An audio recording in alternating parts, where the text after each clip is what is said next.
एक कमीशन जो है चंद दिन पहले काबीना ने अपनी जो है मीटिंग में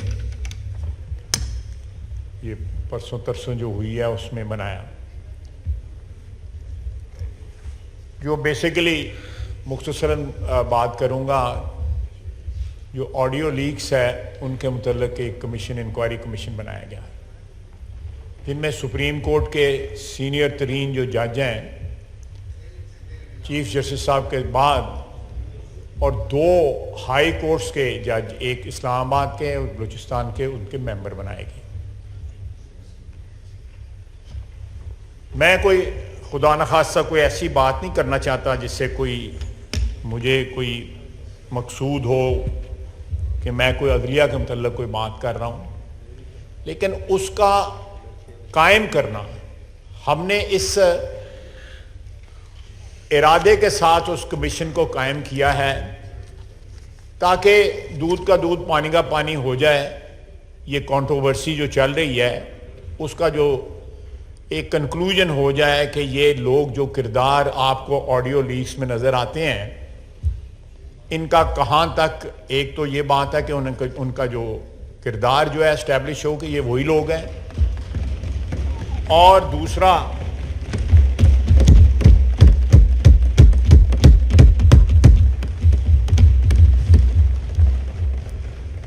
दूसरा अगर इस सिलसिले में कोई कानूनी जो है चाराजोई होनी है या किरदारों की जो है शनाख्त प्रॉपर होने के बाद अवाम को भी उनका चेहरा पता लग जाए कि भाई कोई ऐसी इन ऑडियो लीक्स में जो है वो जो असल किरदार हैं वही हैं जिनका नाम आ रहा है, कोई ये चीज़ फैब्रिकेटेड नहीं है, तो मेरा ख्याल ये सारी चीज़ें सामने आ जाएंगी।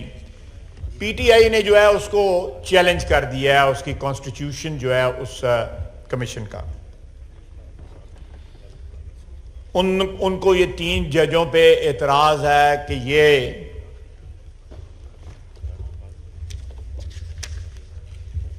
जो है ये सुप्रीम कोर्ट के चीफ जस्टिस का ये काम है और किसी का काम नहीं है।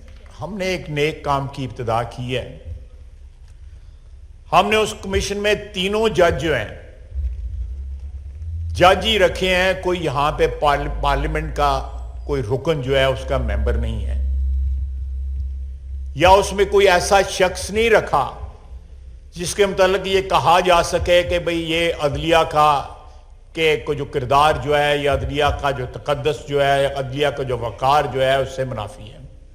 2 चीफ जस्टिस हैं, एक इस्लामाबाद और एक बलूचिस्तान, और तीसरा उनका जो हेड होंगे उस कमीशन के वो जस्टिस फायद ईसा हैं। उनका किरदार जो है खुसूसन उनकी जो जंग जो उन्होंने लड़ी है, जो उन पे किरदार पे उनके बरादरी ने, उनके जो ब्रदर जजेस हैं जिन्होंने उन पे हमला किया था, मैं समझता हूँ वो जंग जो है उनके किरदार की डेफिनेशन है जो उन्होंने लड़ी है। जिस तरह उन्होंने जंग लड़ी है उससे उनकी अजमत और उनका ओहदा जिस पे वो फायज हैं वो डिफाइन होता है। पीटीआई को तसल्ली तब होती कि ये 3 जजों की जगह जो मौजूदा जो हमने रखे हैं उनकी जगह जस्टिस मुनीब होते, इज्जत माब, जस्टिस एजाज आला आसन होते, इज्जत माब, और जस्टिस मुजाहिर नकवी होते, इज्जत माब, तो फिर उनको तसल्ली होती, फिर कभी दरखास्त ना देते, क्योंकि पिछले 1 साल से सारे जजेस जो हैं, सारे बेंचेस जो हैं वो मोर और लेस जो है इन्हीं जजों पे मुश्तमिल होते हैं। तो मैं ज्यादा तफसील में नहीं जाना चाहता, लेकिन मेरा ख्याल है कि जो कुछ मैं कहना चाहता था वो मैंने कह दिया, मुद्दा जो है मैंने अपना बयान कर दिया। मैं आता हूं जिस रेजोल्यूशन की तरफ।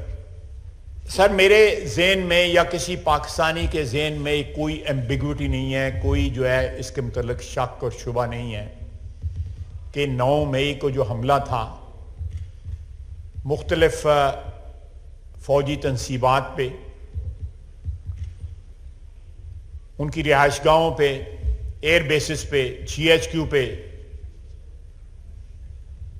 बहुत सी सियासी तनसीबात तो नहीं मैं कहूँगा, लेकिन सियासी जो चीज़ें जो है जिनका आइडेंटिटी जो है वो सियासी है, वो सारे शहरों में मौजूद हैं। उन पे उन्होंने हमला नहीं किया। और भी हमारे सरकारी दफातर भी उन पे हमला नहीं किया। उन्होंने सिर्फ और सिर्फ जो है फौजी तनसीबात पे हमला किया। सर, ये हमला उनका फौजी तनसीबात पे नहीं था, ये हमला पाकिस्तान पे था। उन्होंने वो किरदार अदा किया जिसका खदशा या तवक्को हमें हिंदुस्तान से होती है, अपने अज़ली दुश्मन से होती है। पाकिस्तानियों से कभी ये उम्मीद नहीं की जा सकती थी।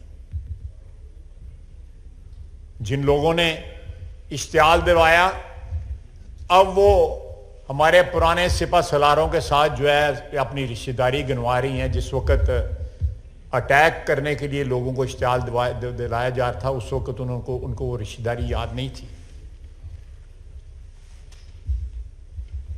हम लोग सियासतदान हैं जनाब, सियासी बरादरी हैं।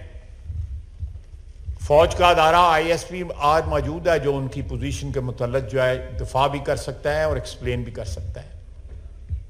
लेकिन बसीयत पाकिस्तानी, बसीयत पार्लियामेंटेरियन, बगैर किसी जमात की जो है वाबस्तगी का रेफरेंस देते हुए या वाबस्तगी का कोई लिहाज रखते हुए, हर पार्लियामेंटेरियन का फर्ज है कि वो फौज का 9 मई के वाक़यात को मद्देनज़र रखते या उस बैकड्रॉप में उस अदारे का दफा वैसे भी हम पे लाजम है, लेकिन 9 मई के वाक़यात के रेफरेंस से ये हम पे लाजम बन जाता है, यकीनी तौर पे लाजम बन जाता है कि हम उस फौज का दिफा करें।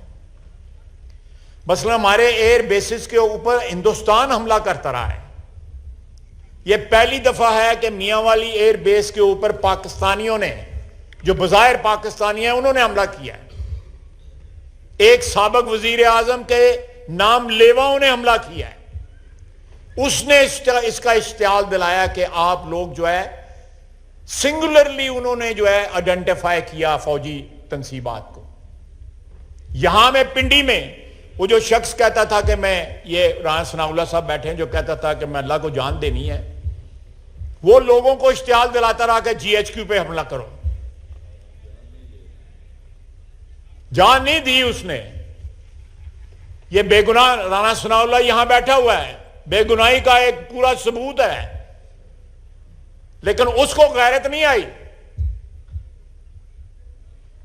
लेकिन जनाबे वाला, क्यों सोचने का मुकाम है, 22 करोड़ आवाम का ये सोचने का मुकाम है कि क्यों जो है वो कोर कमांडर के घर को चुना गया लाहौर में, शोहदा की यादगारें चुनी गई। जनाबे वाला, जो कौमें मोहसिनों को याद नहीं रखती, उनकी तकरीम नहीं करती, उनकी कुर्बानियों का एहतराम नहीं करती, तारीख उन कौमों को माफ नहीं करती। खुदा न खास्ता मैं लफ्ज नहीं इस्तेमाल करना चाहता, वो कौमें मिट जाती हैं जो अपने मोहसिनों की कुर्बानियां याद नहीं रखती। निशाने हैदर जो है हमारे, जिन्होंने अल्टीमेट कुर्बानी दी नहायत बहादुरी के साथ, उन्होंने उनकी कुर्बानी याद ना की जिस वक्त ललकार रहे थे कि कोर कमांडर हाउस चलो। किसी ने वो कुर्बानी याद ना की। उसका मुजस्मा मिस्मार करते हुए कर्नल शेर खान का, जब उसका मुजस्मा मिस्मार किया जा रहा था, उसकी तौहीन की जा रही थी। किसी को उस वक्त याद ना आया कि ये चागी पहाड़ की जो है यादगार जो है, ये हमारी दफा का सिंबल है, निशान है, हमारे एटमी ताकत होने की शनाख्त है। उन्होंने उसको भी जला के रख दिया। एक वाहिद डिटरेंट है जिसकी वजह से इस खित्ते में अभी तक जंग नहीं हुई, जिसके लिए 3 दहाइयां जो है जुल्फकार अली भुट्टो से लेके नवाज शरीफ तक जो है वो खालिक रहे इस प्रोग्राम के, और इन लोगों ने उस प्रोग्राम की भी तौहीन की, उसके सिंबल को जो है आग लगा दी। ये लोग पाकिस्तानी हैं, इनके चेहरे तो शनाख्त करें, ये कौन लोग हैं, ये कहां से आए, किसने उनको इश्ताल दिलाया। वो आज कहता है कि मुझे तो पता नहीं बार बार क्या हो रहा था, मुझे तो पता ही नहीं बात। यार एक मेहरबानी करते, हाथ जोड़ना तेरे के। वो कहता है मैं कैद में था, मुझे पता ही नहीं कि बाहर क्या हो रहा था। उसको वो जाली आजम स्वाति का टेलीफोन तो उसको करना याद था, वो तो उसको याद था, उसके पास टेलीफोन की सहूलत थी, वो भी उसको याद था। लेकिन बार लोग जो उसकी इंस्ट्रक्शंस पे तबाही और बर्बादी कर रहे थे, हमारी कौमी शनाख्त को मस्क कर रहे थे, वो उसको याद नहीं, उसके तो कान बंद हो गए। जो रात उसने आखिरी बसर की उसमें कैद के अंदर, जिसके अंदर लोरियां देने की इंस्ट्रक्शन जो है चीफ जस्टिस साहब ने दी थी कि गपशप लगाएं और उसके बाद सो जाएं, वो सारी रात टेलीफोन के ऊपर इंस्ट्रक्शंस देता रहा, अदालत में बैठ के टेलीफोन इस्तेमाल करता रहा, और आज कहता है कि मुझे पता ही नहीं बाहर क्या हो रहा था। 8-9 दिन उसने इंतजार किया मजम्मत करने के लिए, और अभी भी क्वालिफाइड मजम्मत की। और जनाब ये जहां जो साथ वाली बिल्डिंग में साहब रहते हैं, उन्होंने भी 7-8 दिन के बाद मजम्मत की और अपनी लाताल्लुकी का इजहार किया। मैं उनको याद दिलाना चाहता हूं, ये सामने वाली बिल्डिंग जो है टेलीविजन वाली, इसके ऊपर उन्होंने अटैक किया था और उसका क्रेडिट लिया था इमरान खान से। फोन कॉल, वो भी एक ऑडियो जो है उसको भी कमीशन के आगे पेश कर दें ताकि पता लग जाए, शिनाख्त हो जाए ये कौन बंदा बोल रहा है जो क्रेडिट ले रहा है। पार्लियामेंट का, ये पार्लियामेंट जिसमें हम इस वक्त खड़े हैं, इस बिल्डिंग का भी अपना एहतराम और तकद्दुस है, इसके ऊपर भी अटैक में वो शामिल थे। प्राइम मिनिस्टर हाउस के गेट में भी शामिल थे, ये साथ वाली बिल्डिंग में जो रहायश पजीर है शख्स। और उसके भी 3 दिन बाद जो है साबिक वजीर आजम को यह ख्याल आया कि मेरे पास कोई चॉइस नहीं रही, मैं थोड़ा बहुत जो है हल्का फुल्का को ढीला सा जो है उसकी मजम्मत कर दूं और साथ मुकर जाऊंगे, मुझे तो पता ही नहीं था। उन्होंने अंदर कैद के अंदर से वीडियो पैगाम दिया और साथ ये धमकी दी कि अगर मैं गिरफ्तार हुआ तो दोबारा इस रद्द अमल के लिए तैयार हो जाए। ये भी रिकॉर्ड की बात है, मैं कोई कनकॉक्ट नहीं कर रहा। फिर कहा जनाब वाला एक शख्स जो है रिपेंटेंट नहीं है, बल्कि वो दोबारा उसी वारदात की धमकी दे रहा है। और उसके बाद जनाब वाला कहते हैं कि ये एजेंसियों के, सबसे पहले ये एजेंसियों के लोग थे। मैं जो एजेंसियों के लोग वहां पे थे जरा उनके नाम ले लेता हूं। 2 तो उनकी बहनें थी, पता करना पैदा कड़ी एजेंसी ने बस से काम कर दिया ने। एक उनका भांजा था जिसने वो वर्दी टांगी हुई थी छड़ी के ऊपर। महमूद रशीद साहब थे, चौधरी एजाज साहब थे, यास्मीन राशिद साहिबा थी, शहरयार अफरीदी साहब थे, उस्मान डार साहब थे। अगर ये एजेंसियों के लोग हैं तो ये बहुत बड़ा इंकशाफ है। पहले अपने घर में ये फैसला कर लेंगे ये एजेंसियों के लोग हैं या नहीं।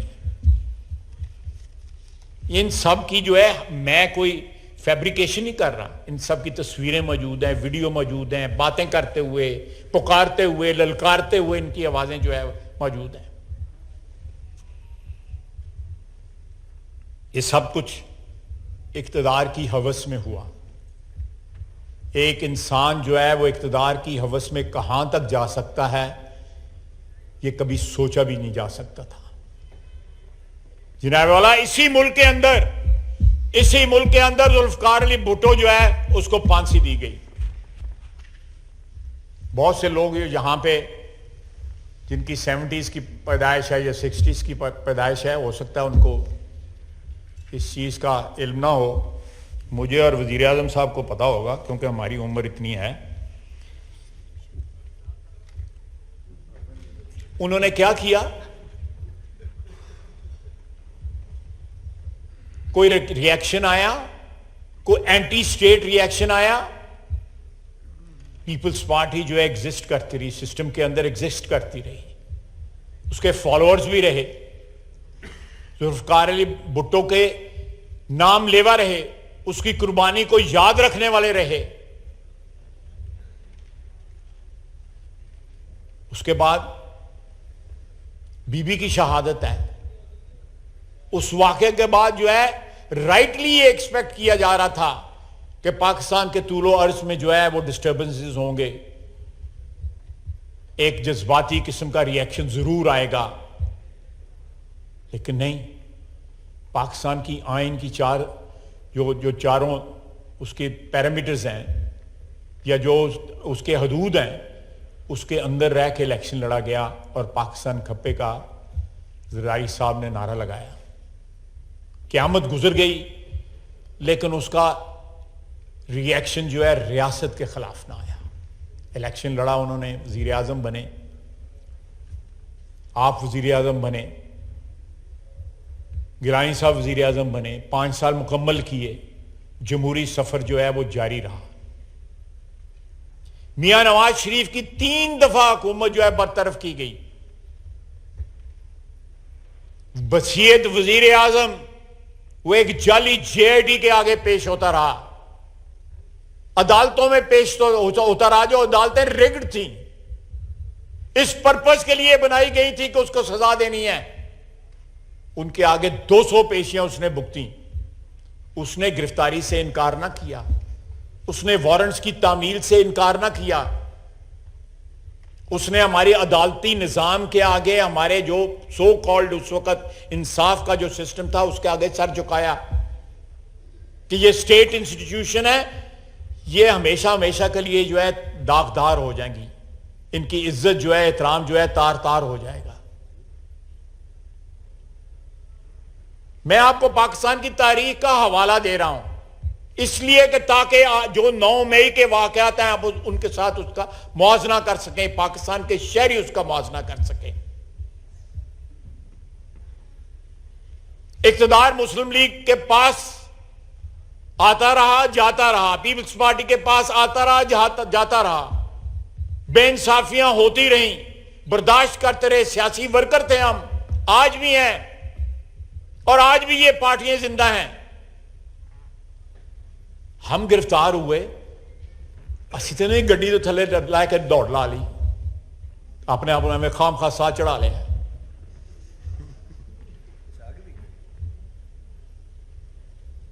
और ये लोग जो मफरूर हैं, जो छुपे हुए हैं, एक मतलब बंदा बता दें आप जो है पीपल्स पार्टी का वर्कर या पाकिस्तान मुस्लिम लीग का वर्कर के आजमाइश का वक्त आया हो तो उसने गिरफ्तारी ना दी हो। सारे छुपे हुए हैं। अपने घर वालों पे, अपने घर की ख्वातीन के कमरों के अंदर जो है अपने टेलीफोन छोड़ गए हैं ताकि लोकेशन ये रहे। अगर वहां पे छापे पड़े हैं तो इसलिए पड़े हैं कि टेलीफोन, अपने असली टेलीफोन वहां पे छोड़ गए हुए थे, गायब है। सियासी वर्कर तो इस तरह नहीं होता, ये तो सुदागर होते हैं इस तरह के लोग।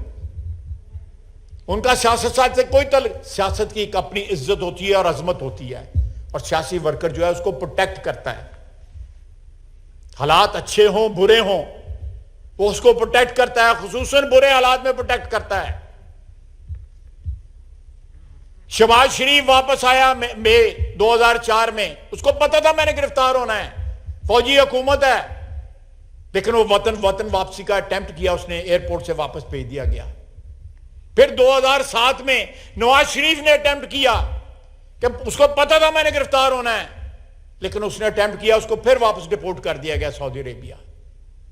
कमिटमेंट तो ये होती है।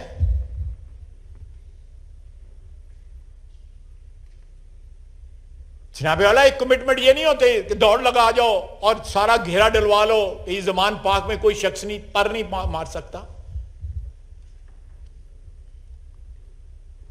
और बलवे करवाने। वहां पे एक DIG है, अल्लाह उसको सेहत दे, उसकी आंख जाया हो रही है, सियालकोट का है, चुविंडे का, उसकी आंख जाया हो रही है। इन्होंने क्या क्या सलूक नहीं किया हमारी लॉ एनफोर्समेंट जो हमारी एजेंसीज है उनके साथ। इज्जत वाले वकार वाले लोग जो है सरेंडर करते हैं कानून के आगे, गिरफ्तारी से डरते नहीं हैं। लेकिन उसके लिए इज्जत और वकार जो है ये दो इंग्रेडिएंट होने बहुत जरूरी हैं, जो नहीं है इनमें। जनाब स्पीकर,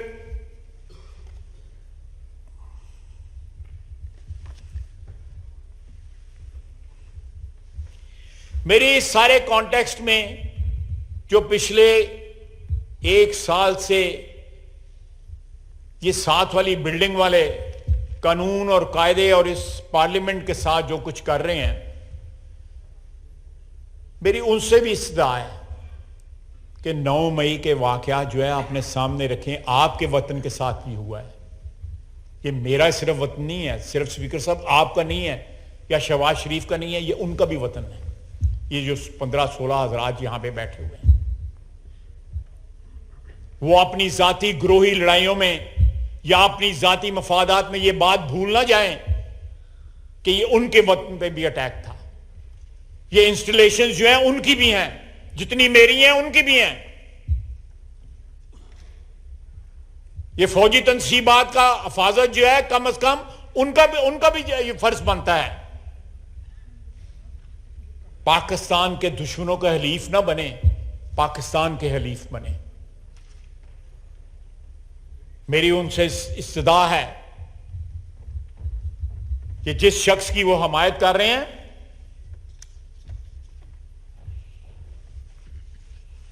ये जिस शख्स की वो हमायत कर रहे हैं, वो किसी का वफादार नहीं है, सिर्फ अपनी जात का वफादार है। उसको कैद के दौरान जो है कोई याद नहीं आया। आप पूछ लीजिएगा 2 दिन जो 3 दिन में जो कैद रहा है, को अंदर क्या याद करता रहा है।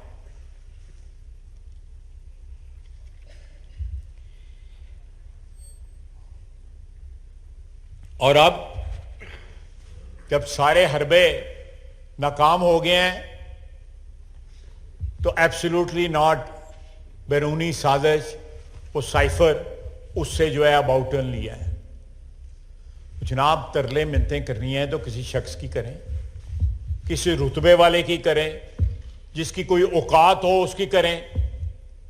मैं कोई औकात के खुदा न खास्ता कोई गलत बात नहीं कहना चाहता, लेकिन जो कांग्रेस है, यूएस कांग्रेस है, उसके को 500-600 मेंबर हैं, उसके एक रुकन को टेलीफोन करके उसके तबे कर रहे हैं कि मेरी मदद करो, मिन्नतें कर रहा है कि मुनू बचाओ, और कल तक कह रहा था कि उन्होंने साजिश की है, बैरूनी साजिश हुई है मेरे खिलाफ।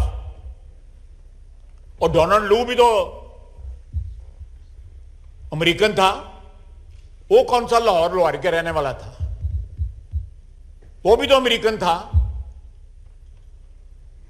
मेरा ख्याल है वो पावर के लिहाज से या उसके रुतबे के लिहाज से हो सकता है ज्यादा इंपॉर्टेंट हो। और पैगाम रसानी हो रही है, अमेरिका के साथ पैगाम रसानी हो रही है। वहां पे लोग जो हैं, आपको पता है कि अमेरिका के सिस्टम के अंदर जो है लॉबिस्ट जो है 10, 15, 20 हज़ार डॉलर खर्च करके जो है कंट्रीब्यूशन देके, उनके कानून में ये चीज शामिल है। वहां पे ये चीज मायूब नहीं समझी जाती। हमारे यहां पे सियासतदान जो है इतनी रकम पकड़ ले तो उसके पीछे जो है पता नहीं क्या क्या होना शुरू हो जाए।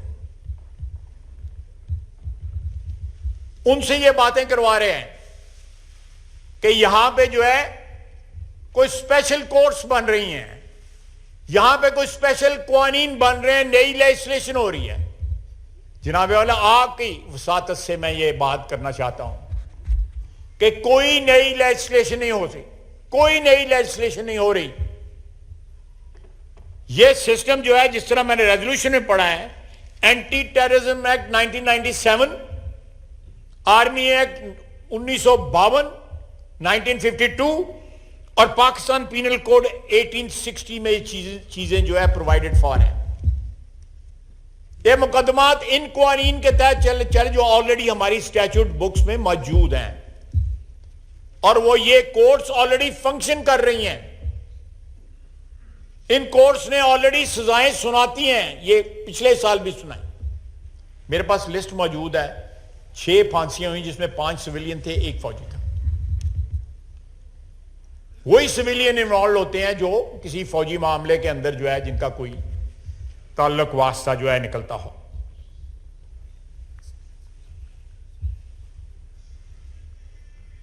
अब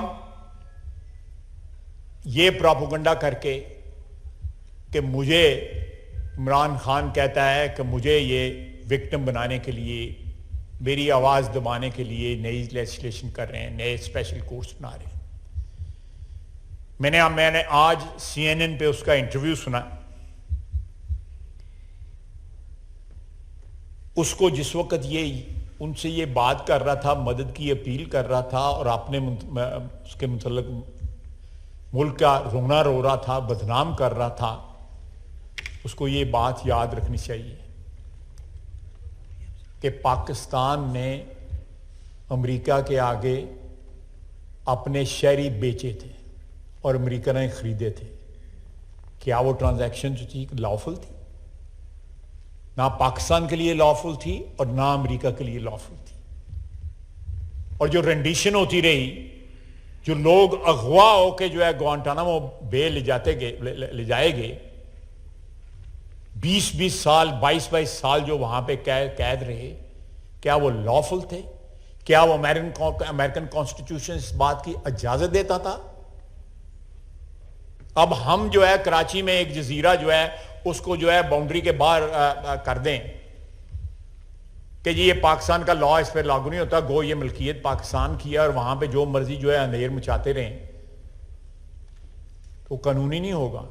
सर ये रेट ऑफ हैबियस कॉर्पस जो है जब इन्वेंट की गोरों ने, यूनाइटेड किंगडम ने, ग्रेट ब्रिटेन ने, तो लॉर्ड कॉर्नवालिस ने वो लॉ बनाया था।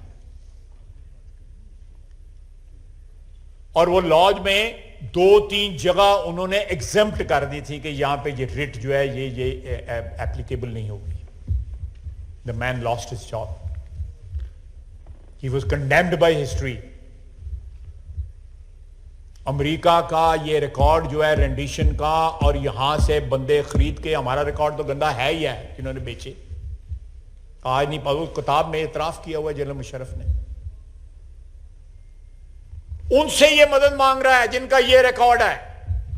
मैं ये स्टोरी इसलिए आपको सुनाई है, उनसे ये मदद मांग रहा है जिनका ये रिकॉर्ड है ह्यूमन राइट्स में, जिनको फलस्तीन और कश्मीर में ह्यूमन राइट्स की वायलेशन नजर नहीं आती। उनसे ये अपील कर रहा है, और अपील अपनी फौज के खिलाफ कर रहा है, अपने वतन के मुहाफिजों के खिलाफ कर रहा है। आज भी एज वी स्पीक शहादतें हुई हैं हमारे फौजियों की। कोई दिन नहीं जाता दहशतगर्दी के खिलाफ जंग में हमारे फौजियों की, FC की, पुलिस की शहादतें ना हो। पेशावर में देख लें,